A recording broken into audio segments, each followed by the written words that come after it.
Hello everyone, आप सभी का इस लेक्चर में बहुत बहुत स्वागत करता हूं। जैसा कि आपको पता है, लास्ट क्लास में आप पूरी तरीके से इलेक्ट्रॉनिक कॉन्फ़िगरेशन सीख चुके थे।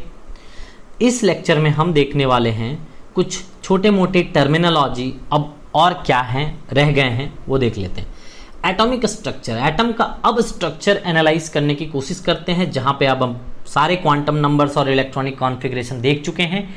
तो देखिए, एटम इस तरीके से कुछ दिखता है स्फेरिकल शेप का, जैसा कि आपको बता रखा हूं कि कोई भी नेचुरली अकरिंग जब हम बात करते हैं तो इन जनरल लोग मान लेते हैं कि स्फेरिकल शेप का होगा।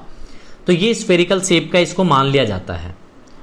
अब ये जो यहाँ पे बीचों बीच में आपको दिख रहा है, ये बीचों बीच में जो पूरे सेंटर ऑफ द एटम है वो उसको हम न्यूक्लियस कहते हैं, राइट। तो ये न्यूक्लियस हो गया। इस न्यूक्लियस के अंदर, यानी कि ये जो दिख रहा है आपको, इस न्यूक्लियस के अंदर प्रोटॉन एंड न्यूट्रॉन रहते हैं, राइट।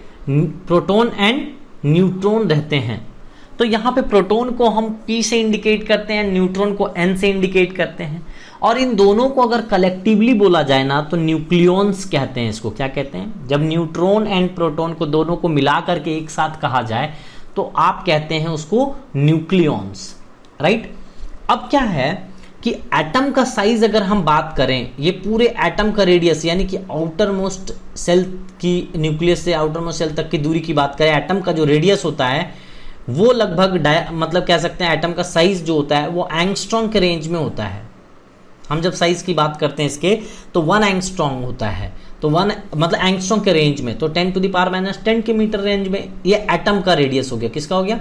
ये एटम के साइज की बात कर रहा हूं। जबकि अगर आप न्यूक्लियस के साइज की बात करेंगे यहाँ पे, है ना, तो न्यूक्लियस का साइज जो होता है वो फर्मी में होता है। फर्मी मतलब 10⁻⁻15 मीटर, है ना, और उसको सेंटीमीटर में भी कन्वर्ट कर सकते हैं, कोई दिक्कत नहीं है। तो आप क्या गौर करते हैं कि कोई भी एटम ले लीजिए, आप कोई भी एटम ले लीजिए और उसके न्यूक्लियस से उसका कंपैरिजन कर दीजिए। जैसे यहाँ पे मैंने एक एटम लिया और एक ये न्यूक्लियस है और ये एटम है पूरा बड़ा सा, है ना, और एटम के ही अंदर न्यूक्लियस है। ये सिंपल सी बात है। तो यहाँ पे हम क्या कहते हैं कि ये जो पार्ट है ना, जो एटॉमिक, वो एटम जो होता है, कोई भी एटम अपने न्यूक्लियस से लगभग 1,00,000 गुना बड़ा होता है। आप देख भी सकते हैं यहाँ पे, ये एंगस्ट्रॉम है 10⁻⁻10 मीटर और ये 10⁻⁻15 मीटर, यानी कि 1,00,000 गुना एटम का साइज बड़ा होता है कोई भी इस छोटे न्यूक्लियस से। समझ में आए? तो ये बहुत ईजी हो जाता है चीजें समझना। तो इस कलर से आप देख पा रहे हैं, तो ये हो गया न्यूक्लियस। अब ये एक्स्ट्रा न्यूक्लियर रीजन क्या होता है सर? एक्स्ट्रा न्यूक्लियर रीजन का मतलब क्या है? So extra nuclear region simple सा मतलब है, तो नाम से क्लियर है, एक्स्ट्रा न्यूक्लियर, न्यूक्लियस के अलावा जो बच जाता है उसको एक्स्ट्रा न्यूक्लियर रीजन कहते हैं। तो रीजन आउटसाइड द न्यूक्लियस, इस न्यूक्लियस को छोड़ दीजिए सिर्फ, तो जितना येलो कलर से बना है ये पूरा का पूरा क्या है? ये पूरा का पूरा क्या है? ये वाला रीजन क्या है? पूरा का पूरा, ये पूरा का पूरा रीजन एक्स्ट्रा न्यूक्लियर रीजन कहलाता है। सो आई थिंक समझ में आ गया होगा। ये सेल 1 है, सेल 2 है, सेल 3 है, इसी तरीके से एनर्जी लेवल कहते हैं, first energy level, second energy level, third energy level, है ना। मान लीजिए यहाँ पे इलेक्ट्रॉन है ना, और इलेक्ट्रॉन को एनर्जी दे देंगे तो ये उड़ के चला जाएगा यहाँ पे, और इसको एनर्जी दे देंगे तो उड़ के चला जाएगा यहाँ पे। तो जो उड़ के चला जा रहा है, मतलब एक इलेक्ट्रॉन को एनर्जी दिए तो अपने से ऊपर वाले सेल पे चला जा रहा है, इसको कहते हैं एक्साइटेशन। एक्साइटेशन या एक्साइटेशन, जो भी बोलना है, एक्साइट कर देते हैं आप, है ना। एक्साइट करने का मतलब क्या? एनर्जी दे करके एक्साइट कर देते हैं। तो यहां इलेक्ट्रॉन को एनर्जी दिया तो एक्साइट होकर के वो जंप करके ऊपर चला गया। नेक्स्ट, इसी तरीके से बात करें, डी एक्साइटेशन भी होता है। इलेक्ट्रॉन से एनर्जी निकाल लो तो ये सीधे गिर जाएगा यहाँ पे, फिर इलेक्ट्रॉन निकाल लो एनर्जी तो यहाँ पे आ जाएगा। तो डी एक्साइटेशन भी होता है और एक्साइटेशन भी होता है। तो ये एनर्जी लेवल है, first energy level, second energy level, third energy level. ये सेल है तो एनर्जी है, इस तरीके से एनर्जी हमने पहले ही बता रखा था जब प्रिंसिपल क्वांटम नंबर पढ़ रहे थे, तो एनर्जी की बात वहां पे हमने करी थी, राइट। अब आइए हम और थोड़ा सा न्यूक्लियस और एक्स्ट्रा न्यूक्लियर रीजन के बारे में आपको समझा दिया। हम दूसरे नंबर पे बात करते हैं, दैट इज वैलेंसी की, कि वैलेंसी क्या होता है। वैलेंसी बहुत पहले से पढ़ते आ रहे हैं। अगर आपको ये सभी डिटेल में और भी थोड़ा सा डिटेल में देखना है तो आप बता रखा हूँ कि मेरा एक लेक्चर ऑलरेडी बना हुआ है जनरल केमिस्ट्री से, वहाँ जाके देखिए एकदम जीरो लेवल से हीरो लेवल तक पढ़ाया गया है ना। जाइए और मजे लीजिए उस लेक्चर का, जनरल केमिस्ट्री। हो सकता है मैं लिंक दे दूं यहाँ पे आपको, है ना, मतलब लिंक आई बटन में आप देख लेना। तो combining tendency of an atom ये होता है, कोई भी एटम की कंबाइनिंग टेंडेंसी जो होता है, कंबाइनिंग कैपेसिटी यानी कि कितना बॉन्ड बना सकता है। कंबाइनिंग कैपेसिटी का मतलब होता है number of bonds forming by an element, forming by an element, उसी को कहते हैं बेटा कंबाइनिंग कैपेसिटी की। कितना कंबाइन कर सकता है, कितने बॉन्ड बना सकता है, उसी को कंबाइनिंग कैपेसिटी कहते हैं। मान लीजिए किसी का वैलेंस इलेक्ट्रॉन है 1 2 3 4, है ना। अगर किसी का वैलेंस इलेक्ट्रॉन 1 2 3 4, आप कैसे वैलेंस इलेक्ट्रॉन निकालते हैं ऑलरेडी हमने इलेक्ट्रॉनिक कॉन्फ़िगरेशन लिखते समय बता रखा है। तो अगर वैलेंस इलेक्ट्रॉन 1 2 3 4 है किसी का, तो समझ लीजिए कि उसकी वैलेंसी भी उतनी ही होगी। जैसे मान लीजिए मैं बात करूं कार्बन की, तो कार्बन का वैलेंस इलेक्ट्रॉन कितना है, देखो 4 होता है। सो 4 अगर वैलेंस इलेक्ट्रॉन है तो इसकी वैलेंसी भी क्या हो जाएगी, 4 ही हो जाएगी। यानी कि कार्बन 4 बॉन्ड बनाता है, आपको पता ही है, इसको टेट्रा वैलेंसी कहते भी हैं, है ना, टेट्रा वैलेंसी कहते हैं। तो ये होता है वैलेंसी। मान लीजिए कि आपने ले लिया यहाँ पे बोरोन, तो बोरोन का वैलेंस इलेक्ट्रॉन कितना है, 3 है। तो यानी कि ये ट्राई वैलेंसी होगा, 3 होगी इसकी वैलेंसी, है ना। इसी तरीके से अगर हम बात करें सोडियम की, लिथियम की, तो ये सब वैलेंस इलेक्ट्रॉन इन सभी का 1 है, तो वैलेंसी भी कितनी हो जाएगी, 1 हो जाएगी। तो जितना वैलेंस इलेक्ट्रॉन रहेगा उतने ही आपकी वैलेंसी होगी, ये फिक्स है। इसी तरीके से आप यहां पे बात कर सकते हैं कि अगर आपका वैलेंस इलेक्ट्रॉन 5 6 7 है, तो आप valency is equal to formula apply कर सकते हैं 8 माइनस वैलेंस इलेक्ट्रॉन। यानी कि किसी का अगर वैलेंस इलेक्ट्रॉन 5 है तो वैलेंसी 3 होगी, वैलेंस इलेक्ट्रॉन 6 है तो वैलेंसी 2 होगी, वैलेंस इलेक्ट्रॉन 7 है तो वैलेंसी 1 होगी। फॉर एग्जाम्पल ऑक्सीजन की बात कर लेते हैं, है ना। तो ऑक्सीजन की बात करें तो यहाँ पे ऑक्सीजन 2 इलेक्ट्रॉन को शेयर करके दूसरे ऑक्सीजन से यहाँ पे बॉन्ड बना लेता है, डबल बॉन्ड, ऐसा बना लेता है। यानी कि यहाँ पे देखिए ऑक्सीजन का वैलेंस इलेक्ट्रॉन कितना होता है, ऑक्सीजन का वैलेंस इलेक्ट्रॉन होता है 2 6, यानी कि 6 होता है वैलेंस इलेक्ट्रॉन। तो वैलेंसी कितना है देखो तो 2, तो यानी कि 2 यानी कि 2 बॉन्ड बना सकते हैं, सही बात है। नाइट्रोजन 3 बॉन्ड बनाता है, आप सभी को पता है। नाइट्रोजन के बीच में ट्रिपल बॉन्ड बनता है और एक लोन पेयर यहाँ रहता है। तो ये कैसे हो गया, नाइट्रोजन का वैलेंस इलेक्ट्रॉन कितना हो गया 2 5 5 अगर वैलेंस इलेक्ट्रॉन है तो वैलेंसी कितनी हो जाएगी, देखो 8 माइनस 5 यानी कि 3, ये देख लो ट्रिपल बॉन्ड बना लिया है। फ्लोरीन की बात कर लें तो सिंगल बॉन्ड बनाता है।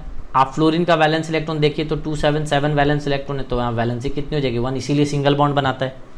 तो ओवरऑल कहने का मतलब है कि आपको वैलेंसी बताना होता है। तो वैलेंस इलेक्ट्रॉन को देख करके आप डिटरमाइन कर सकते हैं।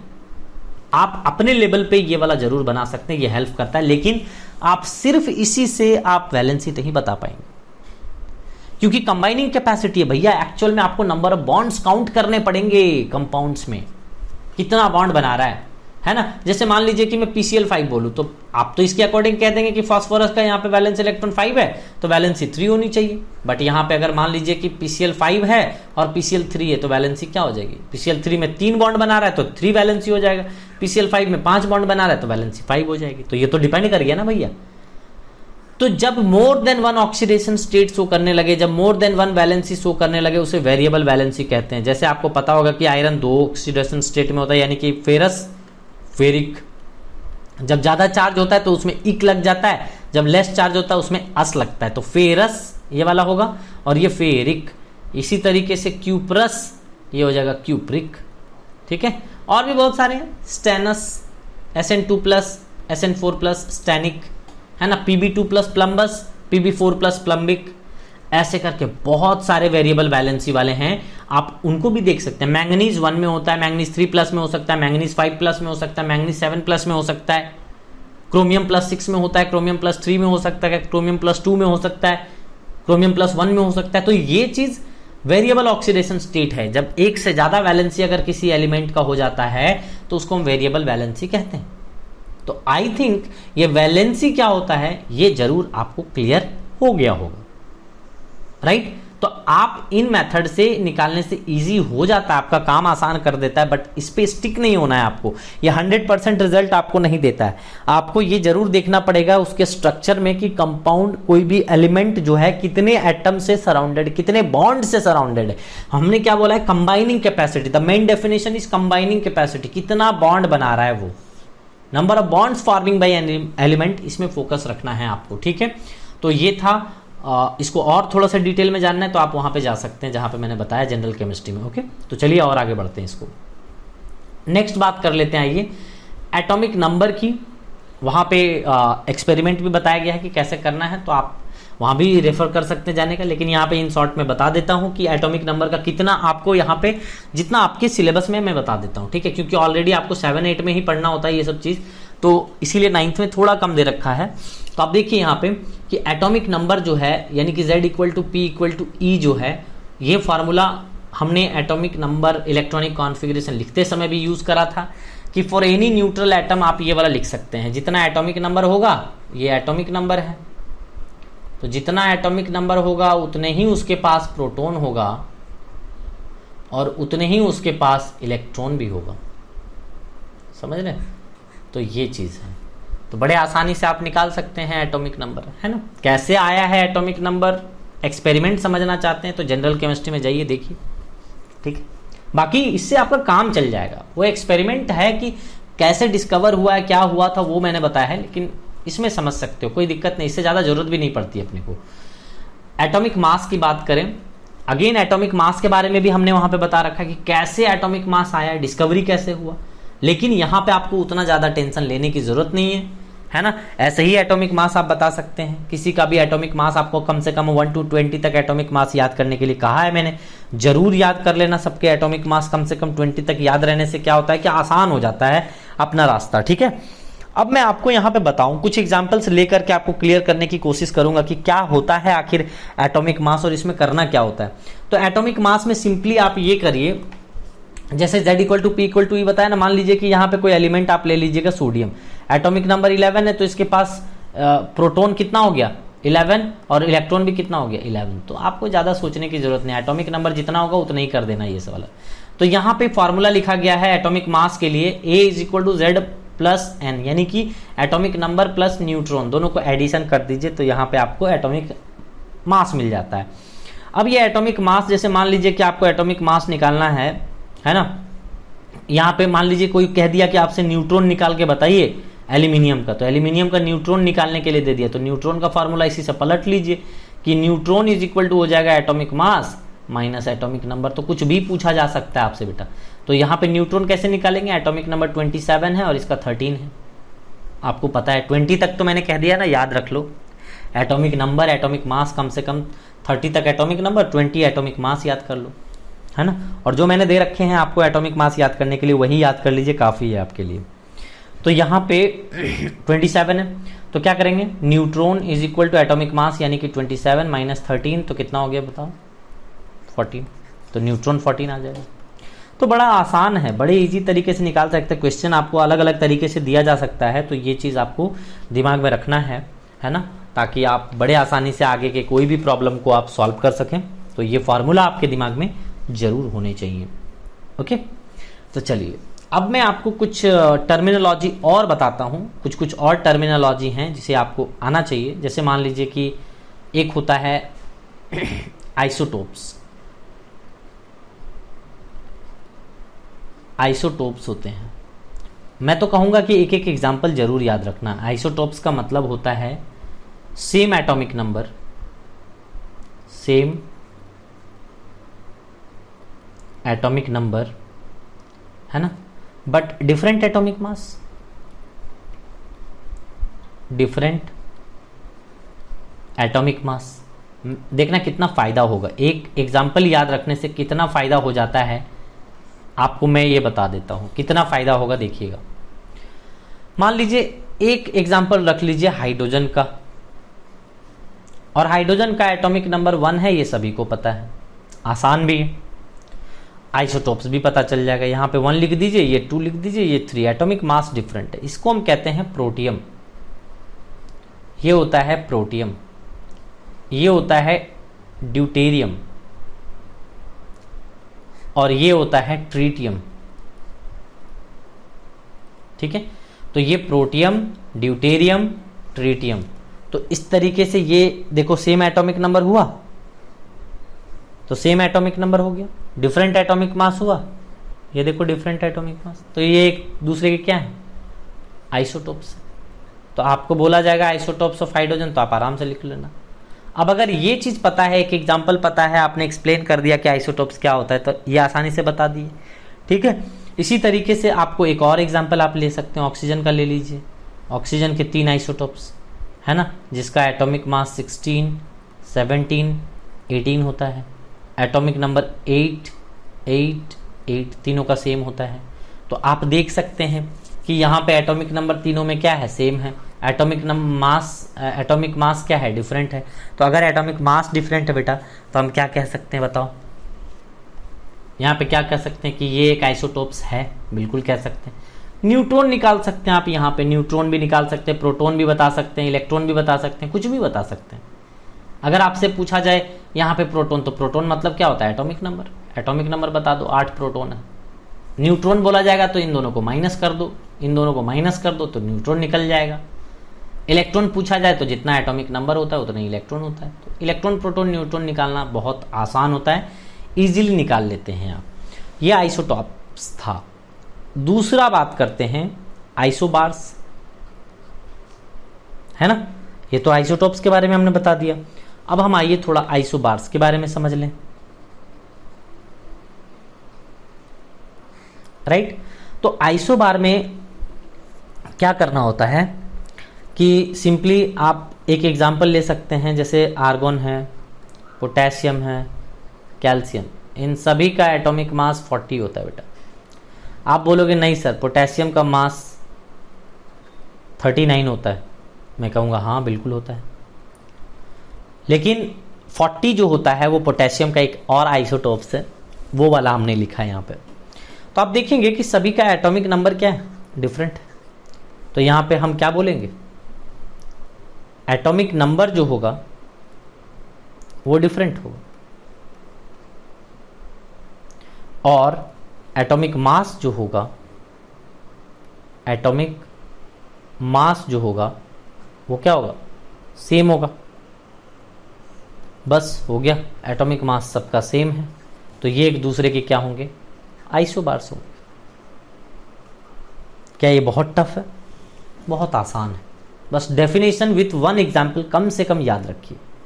नेक्स्ट आइए बात करते हैं आइसोटोन्स। आइसोटोन्स, आइसो का मतलब होता है बेटा सेम, आइसो का मतलब ही होता है सेम, और टोन्स का मतलब न्यूट्रॉन्स। न्यूट्रॉन्स कहने चाह रहे हैं ये। मान लीजिए कि यहाँ पे कार्बन दे दिया गया एग्जाम्पल में, और यहाँ पे कार्बन 13 और 6, इसी तरीके से नाइट्रोजन 14 एंड 7। इनके न्यूट्रॉन निकालेंगे इस वाले के, तो 13 - 6 हो जाएगा, दैट इज कितना, 7। यहाँ पे न्यूट्रॉन निकालेंगे तो 14 - 7 हो जाएगा, दैट इज 7। तो इन दोनों के न्यूट्रॉन्स क्या आ गए, दोनों के न्यूट्रॉन सेम आ गए, हेंस ये एक दूसरे के क्या हैं, आइसोटोन्स हैं, आइसोटोन्स हैं। और एग्जाम्पल ले सकते हैं, सिलिकॉन, फास्फोरस, सल्फर ले लीजिए।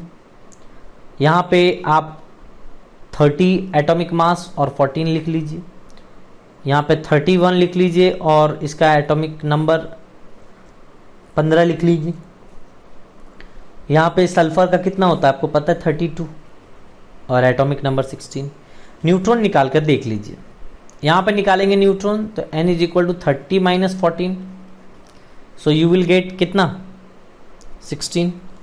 यहाँ पे देख लो, ये हो जाएगा 31 - 15, 16 आएगा। यहाँ पे 32 - 16, यहाँ पे भी 16 आएगा। सबके पास न्यूट्रॉन कितने आ गए, 16 आ गए। तो ये क्या है, एक दूसरे के आइसोटोन्स हैं। तो क्या ये बहुत ज़्यादा टफ है, बिल्कुल नहीं, मेरे हिसाब से तो नहीं है। तो आइसोटोप्स हो गया, आइसोबार हो गया, आइसोटोन हो गया, और हम बोलते हैं आइसो इलेक्ट्रॉनिक। आइसो इलेक्ट्रॉनिक मतलब इसमें कहते हैं same number of electron, same number of electron, जबकि पिछले वाले में क्या था यहां पे, सेम नंबर ऑफ न्यूट्रॉन्स। ठीक है, तो ये चलिए अब हम यहां पे बात कर लें, थोड़ा और आगे बढ़ाते हैं। सो आइसो इलेक्ट्रॉनिक में अगर आप देखेंगे तो यहां पे nitrogen 3-, O2-, F-, neon, sodium plus, magnesium plus and aluminium 3+। ऐसा प्रोटॉन की बात करें तो प्रोटॉन बेटा एटॉमिक नंबर होता है, या फिर एटॉमिक नंबर को ही प्रोटॉन कहिए या प्रोटॉन को एटॉमिक नंबर कहिए, दोनों बात सेम है, कभी चेंज नहीं होते। एटॉमिक नंबर और प्रोटॉन कभी चेंज नहीं होते, जो है वो अमर है। तो 7 है तो 7 ही होगा, 8 है तो 8 ही होगा, प्रोटॉन सेम रहता है, कभी चेंज नहीं होगा। 9 है इसका 9 होगा, 10 है इसका एटॉमिक नंबर 10 तो 10, 11 तो 11, 12 तो 12, 13 तो 13। अब इलेक्ट्रॉन की बात करें तो देखिए पहले कितने इलेक्ट्रॉन थे, 7, क्योंकि आपको न्यूट्रल कंडीशन में पता था ना Z = P = E, तो पहले 7 था, 3 एक्स्ट्रा ऐड किया, 3 नेगेटिव मतलब एक्स्ट्रा ऐड हुआ है 3, तो 10 हो गया। पहले 8 था, 2 को ऐड कर दिया है तो 10 हो गया। 9 था, 1 ऐड कर दिया तो कितना हो गया, 10। यहाँ पे 10 था, कुछ भी ऐड वैड नहीं किया तो 10, यहाँ पे 10 का 10 रह गया। 11 था, 1 निकाल दिया, सटका दिया, यहाँ पे 1 माइनस कर दिया तो यहाँ पे 10।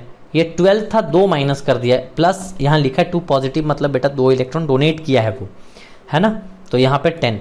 नेक्स्ट इसी तरीके से एल्यूमिनियम 3+ है, तो क्या बोलोगे कि एल्यूमिनियम 3+ ने 3 इलेक्ट्रॉन डोनेट कर दिया, तो यहाँ पे एल्यूमिनियम 13 था पहले, तो 13 में से 3 चला गया तो 10। तो देख लीजिए सबका यहाँ पे इलेक्ट्रॉन कितना आ रहा है बेटा, 10। Hence they all are isoelectronic of each other. हालांकि कभी कोई 3 दे देगा, कभी कोई 4 दे देगा, कभी कोई 2 दे देगा, तो कभी किसी भी तरीके से आपसे पूछा जा सकता है। इसी तरीके से आपको यहाँ पे पूछ लिया जाता है, आर्गॉन पोटेशियम प्लस और कैल्शियम 2+ में पूछ लिया जाता है ना। तो यहाँ पे भी आप कर सकते हैं कि ये इसका 18 हो जाएगा, यहाँ पे भी 18 हो जाएगा, यहाँ पे भी 18 हो जाएगा। इलेक्ट्रॉन की बात कर रहा हूँ, है ना। प्रोटॉन तो यहाँ पे आप बात करेंगे तो 18, 19, 20 हो जाएगा। प्रोटॉन की बात करेंगे तो, एटॉमिक नंबर की बात करेंगे तो ऐसा हो जाएगा। बट इलेक्ट्रॉन यहाँ सेम है, तो ये एक दूसरे के क्या है, आइसो इलेक्ट्रॉनिक है। तो हो गया ना आसान। तो क्या आपको टफ लग रहा है ये पार्ट? बिल्कुल नहीं। तो आई थिंक ये चैप्टर मैंने पूरी तरीके से फिनिश कर दिया है। जितने भी टर्मिनोलॉजी इसमें यूज़ होने वाली थी वो सारे के सारे टर्मिनोलॉजी हमने आपको क्लियर कर दिया है ना। फिर भी अगर कोई भी टॉपिक आपको और पढ़ना हो, या फिर आपको लगता है कि कुछ छूट गया हो, या फिर आपको ऐसा लग रहा है कि कोई आपके सिलेबस में है वो नहीं हुआ है, या कुछ प्रॉब्लम, कुछ भी दिक्कत हो रही है, तो कमेंट बॉक्स में मुझे लिख करके ज़रूर बताएं। मैं आपके प्रॉब्लम को 100% सॉल्व करूंगा, ये मेरा वादा है। आप कमेंट बॉक्स में लिखिए आपके problems. Within a week 100% video lecture हो सकता है। अगर ज़्यादा डाउट्स रहेंगे लोगों के तो वीडियो लेक्चर के थ्रू क्लियर कर दूंगा, और अगर नॉर्मल है तो फिर वहाँ पे हम एक सॉल्यूशन भेज करके पेज अपलोड कर देंगे। ओके, तो चलिए ये अपना पूरे 9th क्लास की पूरी केमिस्ट्री हमने 4 जो पोर्शन में था अपना केमिस्ट्री पोर्शन में, वो मैंने पूरा का पूरा कंप्लीट कर दिया आपको। तो आप सभी को बहुत बहुत कॉन्ग्रेचुलेशन। ये भी चैप्टर खत्म हुआ और पूरी केमिस्ट्री भी आपकी खत्म हो चुकी है क्लास 9th की। ओके, सो होपफुली अब जैसे ही आगे बढ़ें तो इसी के क्लास 10th की सीरीज़ आप देख सकते हैं। क्लास 10th की सीरीज़ भी अपलोड है, 11th की भी सीरीज़ अपलोडेड है ना। सब चीज़ यहाँ पे मिल जाएगा आपको। 12, 13 सब IIT JEE तक के सारे सिलेबस आपको मिल जाएंगे। 7 से लेकर के 10 तक यहाँ पे है। आप इसी तरीके से पढ़ते रहें, आगे बढ़ते रहें, है ना। तो चलिए मिलते हैं फिर नए क्लास के साथ में, नए चैप्टर के साथ में। तब तक के लिए धन्यवाद।